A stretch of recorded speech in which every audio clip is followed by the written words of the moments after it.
अस्सलाम वालेकुम जी दोस्तों, की हाल चाल है। उम्मीद है तुसीं सारे खरीद नाल होवोगे। अच्छा दोस्तों, अज तुहाडे नाल कुछ गल्लां शेयर करने जी। माशाअल्लाह जी, तुसीं मेरे बैक साइड ते देख सकदे हो जी। असीं तिल बीजे होए सी, तिल दी कटाई हो गई ते ए बैक साइड ते तुसीं मेरे देख सकदे हो जी। तिलां नूं मतलब असीं बन के दोबारा जी इन्हां नूं खड़े कर दिता होया वा।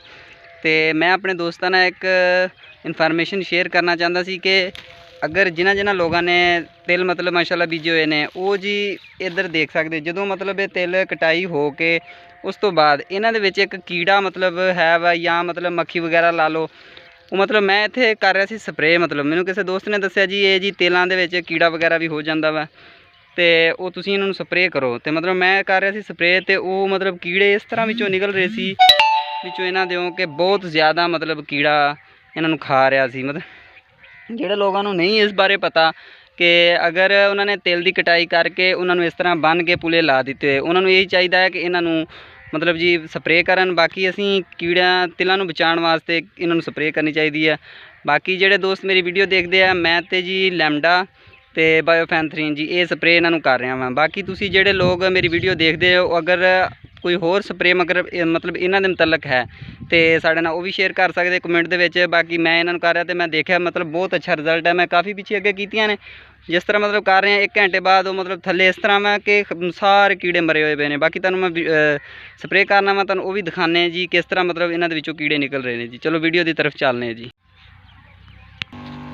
अच्छा दोस्तों, ए तुसीं देख सकते हो जी स्प्रे मैं शुरू कर दी हुई है करनी। तो इन्हां दे विचों पुलियां दे विचों तुसीं देखियो किस तरह मतलब इन्हां चों कीड़े निकलते हैं।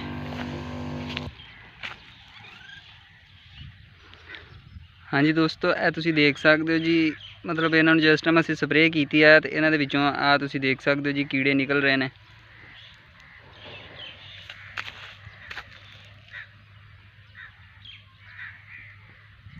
आ तुसीं देख सकते हो जी मतलब ये तिलों नूं बहुत ज़्यादा नुकसान पहुँचाते हैं। ये इतनी कसीर तादाद दे विच ने ना कि बहुत ज़्यादा मतलब जिन्होंने लोगों ने तिल बीजे हुए ने वो जी अपने इन्हां तिलों नूं तुसीं देखो इन्हां नूं स्प्रे अगर किसी अच्छे मतलब स्प्रे वाले दुकानदार कोलों पुछ के जिहड़ी भी मतलब तुहानूं अच्छी स्प्रे कर रहे हैं।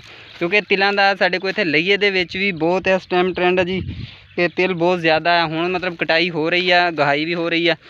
तुसीं मैं तुहानूं करीब करके भी दिखा सकना जी। ए देखो ए कीड़ा है जी, ये जी बहुत ज़्यादा तिलों वास्ते नुकसान है। इन्हां ने जिहड़ियां डोडियां तुसीं देख सकते हो जी चिट्टियां होईयां होईयां ने, आ जिहड़ियां ये बिल्कुल खराब हो गई हैं। सानूं कटाई करन तो पहले इस चीज़ का नहीं पता कि मतलब इन्ना मतलब नुकसान हुंदा वा। तो ए तुसीं देख सकते हो जी कीड़े मतलब किस तरह इहदे चों बाहर निकल रहे। ये असीं जदों खड़े कीते ने तो ये अज सुबह खड़े कीते ने तो इन्हां दे विच तुसीं देख सकते हो जी किस तरह कीड़े ने।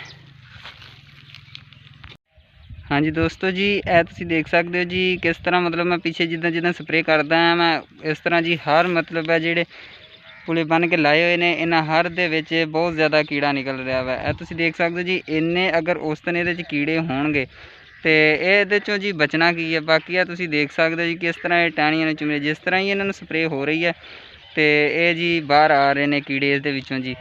तो बाकी अपने सारे दोस्तों नाल जी ये रिक्वेस्ट है जी जिन्होंने लोगों ने तिल बीजे है, अगर साडी वीडियो तुसीं देखते हो जी प्लीज़ उन्होंने को रिक्वेस्ट है जी अपने तिलों नूं देखो। अगर किसी को नहीं पता इस बारे इन्फॉर्मेशन बारे तो वो जी अपने तिलों नूं देखण। अगर उन्होंने इस तरह जी कीड़ा है तो उन्होंने खुदारा जी अपने तिलों नूं स्प्रे करो क्योंकि बहुत ज़्यादा नुकसान ये जी मैं खुद बीजे सी तिल तुसीं देख सकते हो जी बहुत ज़्यादा इसका नुकसान है।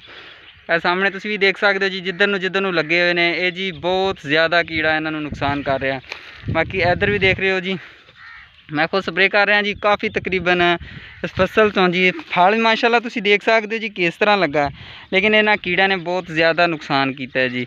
हुण तुसीं देख सकते हो जी किस तरह मतलब टहनियां नूं चमड़े अगर इन्ने कीड़े मतलब एक एक पुले चों इन्ने निकल रहे हैं तो ये जी किस तरह है जी तिल बच सकते हैं। तो बाकी दोस्तों जो तुसीं जिथे जिथे भी देखते हो जी साडी वीडियो अगर लईए दे इलाके च है या इस तो बाहर है तो प्लीज़ उन्होंने को रिक्वेस्ट है जी तुसीं अपने तिलों नूं देखो। अगर उन्होंने बाजार जी स्प्रे की जरूरत है जी उन्होंने स्प्रे करो क्योंकि तुहाडे नुकसान ना हो जाए। बाकी मेरा नुकसान जिहड़ा होया वा मैं इस वजह तो लोगों नाल शेयर करना चाहना कि लोग भी देखण कि जी अपने तिलों नूं उस नुकसान तो बचा सकन। तो जिन्होंने दोस्तों ने साडा चैनल अजे तक सबसक्राइब नहीं किया जी, उन्होंने को प्लीज़ रिक्वेस्ट है जल्दी जल्दी साडा चैनल भी सबसक्राइब करना, नाले बैल आइकन ते दबाउन ते साडे क्योंकि साडी हर आने वाली वीडियो तुहाडे तक बआसानी पहुँच सके। बहुत शुक्रिया मेरी वीडियो देखने वास्ते।